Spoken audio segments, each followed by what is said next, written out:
What's up, y'all? How y'all doing today? It's another fun one out here for me. I hope you're having a fun one too. Today, I decided to look at what was going on and give you a quick update about what's happening here in this Shadowverse. Okay, now we talked about some dramatic things in the past, but today we're gonna talk about some major FOMO that I'm having. Okay. Because I'm human, I want to expose myself. If that sounds horrible, sorry, I don't mean to say it like that, but you know what I mean. I want to show you full transparency, okay? I'm human too. I fall into FOMO just like you, okay? I'm not Jesus, okay? I understand that it's gonna happen. Everyone's gonna experience it, especially when you see some of these tokens were easily obtainable, okay? These shadow dollars were easily obtainable to me, okay? It was, I would call them rug dollars, or rather, you know, it really was rug dollars. You're buying some token that is an alt token that's not gonna get you where you wanna get to. That's the presumption, right? Sometimes they do. When you're buying them, of course, you're buying them with the intent of making that money, making that dough, getting in, getting out, and you are A-okay, right? You get out before the rug pulled, okay? That's why we call it the rug pull. You get out before the rug's been pulled because you know there's no utility, okay? That's it. It's gonna happen. You're gonna experience, pardon me. You're gonna experience a situation where you wanna get in and get out before the doors close, because when the doors close, your money's gone. That's just how it goes, and you have to accept that. That's like a psychological. There's a psychological thing that happens where you're like, oh, I coulda, shoulda, woulda done this, shoulda, woulda done that, and it's the same thing that goes for when you miss out on this money. You feel like money's been taken from you on the table. Okay, I'm doing a lot of shoulda, woulda, coulda in my mind, even though I know in reality that it wasn't something that could have been done, right? Nothing that could have been done, nothing that could have been helped. Everything was, gonna happen the way it was gonna happen. You have to learn to let go. Now, I'm presenting. Sorry, got a little distraction there. I'm presenting to you this right now. I'm giving you this this preface because I'm gonna tell you something that happened that I was feeling FOMO about today, which was BreadWallet being acquired by Coinbase. Okay, now Coinbase is what I would call the Shangri-La of purchasers. Okay, they are the absolute. If they buy this, it's over, bro. It's the Galactus of the Shadowverse. Okay, if they buy something, there's nothing bigger than that. Nothing bigger than Coinbase buying the token. If you make a token, the Holy Grail, if you're holding that token, the Holy Grail, if you made a token, or if you bought into a token on the low, the Holy Grail is if Coinbase buys it, because you're about to have the pump of a lifetime. Okay, listen, this thing went from I won't even tell you what the price was. It's embarrassing. It was basically nothing. It was like a couple of dollars when I saw it. Okay, the BreadWallet token, the BRD token, was pretty much nothing. It was nothing. It was a alt token. You're just speculating on the ecosystem of BreadWallet, quote unquote, speculating, right? You're speculating, hoping that something will happen with it, that it'll be big. But obviously, if you look at the market, if you look at the whole Shadowverse, you already know the whole Shadowverse had transcended past BreadWallet, okay? BreadWallet was cool for one utility that it had. It was cool for this.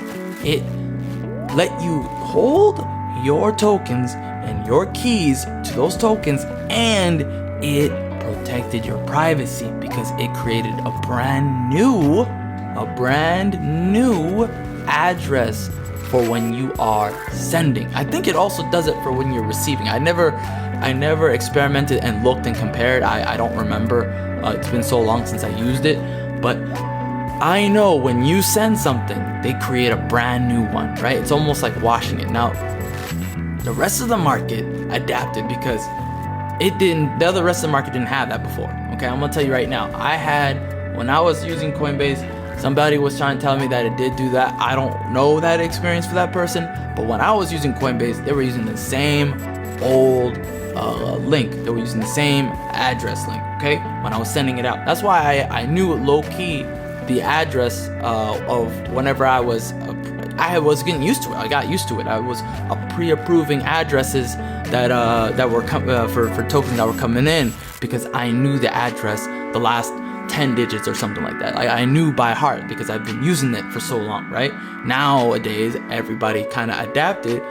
Not everybody, but most places adapted, and they're sending new addresses, right, when you send things out. Now, BreadWallet still has its uses. I never say any bad things about it. The only criticism I ever had was the dust. The dust that that it left behind was always ridiculous. Like, I've never seen that much dust being left behind ever. Now, that's probably because it was an experimental thing. It was probably an experimental thing. It wasn't like one of those tokens that would, it was a trendsetter.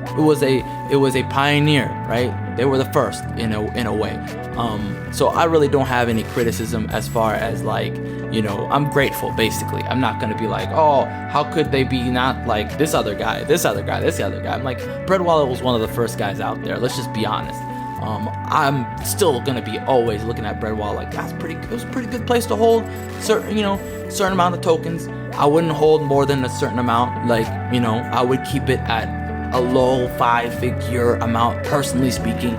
Nothing too crazy. Nothing you'd be crying about especially if you're holding stable. I think stable for that was really good because it was an offshore place. The guy was a solid guy. He had high integrity. He wasn't gonna rug you. Like, full disclosure, I was in a class with this guy, so he was doing a presentation. I was listening to this guy do a presentation. This guy was answering every question under the table, every question under the sun. Sorry, not under the table. Jesus Christ, under the table. Jesus Christ. Anyways, you get what I'm saying. Under the sun, he was answering any question under the sun you had, and he was very transparent and open. The guy was an honest guy. You could tell from just the way he was holding himself, having a conversation with you. Whatever question you had, he was ready to answer. Even if it was something he didn't know, he would tell you, I don't know that. Let me get back to you on that, etc., etc. It was overall guy. He was a guy who played things close to the chest, but he was a good guy, right? At least from that conversation I had with him. He was a pretty good guy. That he had a good head on his shoulders, is what I'm trying to say. He cared about his company, is what I'm trying to say. You know what I mean? Unlike a certain other quote unquote wallet, bank, whatever you want to call it. So, anyways, my point is the fact that Coinbase bought it should be an alarming thing to me, and to you. It really should be an alarming thing because they saw a value in them, right? You don't see other guys being bought by them, right? You have to think about it. Why them? Why them? They are an old school wallet, okay? They are an old school wallet. They know what they're doing. They don't have the problems that a lot of these new companies have right now. Their customer service is on point. When I had problems with BreadWallet, customer service was answering me right off the gate. Like, if I sent an email right away back. If I sent a text, a Twitter text, whatever, message back when they were like using Twitter. I don't even know if they use Twitter anymore. They would have a response right away. They're good people. I think I really don't have anything else bad to say, really. Now, in this article, it said it launched its app in 2014. That's old school, bro. That's crazy. Focusing on custody. I'm gonna edit that. Not shadow custody. Focused on making shadow custody more acceptable to regular people. According to the statement from 2016, the team was especially intrigued with the financial freedom and inflation hedging capabilities provided by Bitcoin. More recently, Bloomberg has recognized that Bitcoin is one of the best inflation hedge assets right now. The wallet currently serves over 10 million users globally. Globally, guys, that's a big deal. As part of the wallet's functionality, those users are granted additional features for holding BRD tokens within their wallet.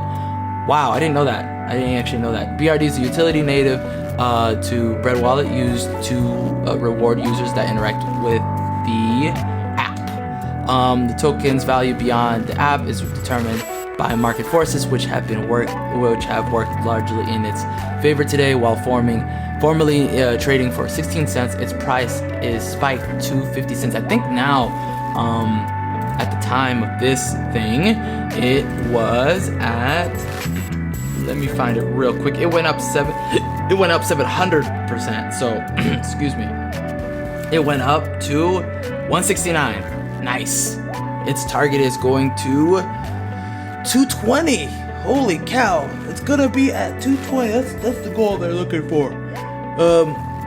We'll see how it goes. I think this is insane. Can you imagine you holding this thing at 16 cents and it went up that high? That's insane. And then, wow, I don't even know what to say. The CEO, Adam Trademan, stated that nothing will change in the wallet app. Boom, right there. That's I don't know if that's really what's gonna happen, but you know, that's a possibility. It could be that way. We'll see. Adding that funds remain safe and secure. That part, I don't know how they would not do that. But anyways, I don't know how they would change. I can only see Coinbase kind of directing where they want like the integration to go. That's the only way I could see them changing. Now, obviously, I don't trust Coinbase. Okay, so clearly something will probably happen. Let's just call it what it is. Coinbase is the kind of company that it's the Disney. I'm gonna say it right now. Coinbase is the Disney of the Shadowverse. Okay, I'm gonna say it right now. They are the absolute conglomerate. Okay, you better be careful when they come around the corner. For me, I've already exited. I have fully exited the platform. We'll see what happens. I put an experiment where I just keep little tabs, my own personal tabs on it, and see where it goes. You know, I'll give them 2 years. If nothing happens in 2 years, all right, looks like it's gonna be okay. Maybe a lot less problems. If they can last this bull market and then through into the bear market and they're okay in the next bull market, I will say they probably will be okay. They're like in the gray, I call them gray zone right now. But right now, they're currently what I would call in the dark gray zone. You know, it's getting a little extra shadowy, get a little phantomy, okay, getting a little little ruggy. We'll see how it goes. Anyways, that's it for today. I hope you enjoyed this. I'm trying something new where it's the quality of the audio is going to be up a little bit more. Let me know how you like it. If you like this kind of content, as I'm doing things daily now for a while, I'm going to try it for the month of December. Let me know. Tell me something in the comment section, what you want to see, what you want to hear. Thank you so much. Have a good day.